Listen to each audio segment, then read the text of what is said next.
Welcome back to One Comic Book a Day, where we're covering Superman issue 4 and the second story, Super Safety Boy. A story that's essentially a PSA, which you would think is not interesting to read, but you would be right, but it's kind of wild in a way that makes it entertaining. So, funny in not a good way. It's still keeping up the entertaining, and I'm kind of enjoying these stories run we have been seeing so far. I mean, issue 4, been kind of great so far. So when I say it's like a PSA, it's sort of like multiple versions or like a montage of the end of G.I. Joe cartoons. You remember G.I. Joe cartoons would have at the end the kids were about to do something very stupid, and then one of the Joes would show up and tell them, don't drink bleach, it will burn your insides. Make them very clean, but burn your insides, and you would die. And it's basically Superboy going through that after saving some random kid from a truck that was going out of control and him not realizing he could die. YOLO, apparently. Superboy decides to show him around to other hazards, randomly just showing up at houses and at these people's windows showing kids about to die that he kind of stops. So, like a little girl pulling a hot pan of boiling whatever's being cooked there, and it nearly spilling on her, and like a kid in the bathtub with a radio plugged in that falls in. So none of these are like insane. It's not like finding a documentary or a PSA safety video on the dangers of cleaning your clothes with gasoline, a thing that does exist.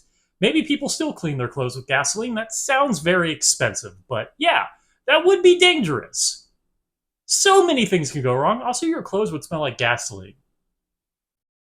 I don't see the benefit over just washing your clothes in water and soap. But it is kind of fascinating to watch Superboy take this kid to spy on other kids clearly in view. And the kid is recording this so he can show like this PSA at the end of the comic in a black and white video being shown to other kids.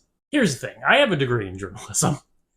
And when I got that degree, they made sure we had to take a law class so we knew if we ever got sued, because the newspaper would be protecting the newspaper, not specifically you, what our rights were under certain circumstances. And when it comes to filming somebody with like an open window, though morally wrong, you can technically do it as long as the window is open and you are standing on public property. So if you're standing on the sidewalk and you're like recording stuff and you get somebody in the window, as long as you're using a camera that doesn't have specialized equipment to specifically get a better shot to cheat and get into private property, like a long angled lens that can get you such a far distance that a person standing in their property wouldn't understand that that could be seen, you can get away with that. Should you get away with that is a bigger question. But by standing on their private property right up against the window, he does not have that protection.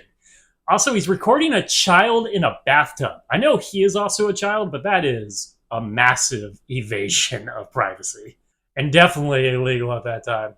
No way in hell they would let you show a child in a bathtub to a room full of children. It actually feels like a quick story because he's just jumping around. There isn't much of a pacing issue because it's so quick. Even though none of these things really build up any tension, there isn't like a bigger thing happening. I wouldn't say a radio falling in a bathtub is a bigger threat than a kid pulling down boiling food. So like the usual Golden Age Superman problem where things are kind of the same. And it'd probably be a boring read if you weren't quite thinking about how like ridiculous some of what is happening here with Superboy invading privacy, or the fact that Superboy just knows these problems are happening. Did he set them up? Is he Death from Final Destination? Like, he just knows these things are happening. So a story entirely saved by its ridiculousness. And hopefully there aren't a lot of PSA stories, because you can see how that would be just a boring thing to read.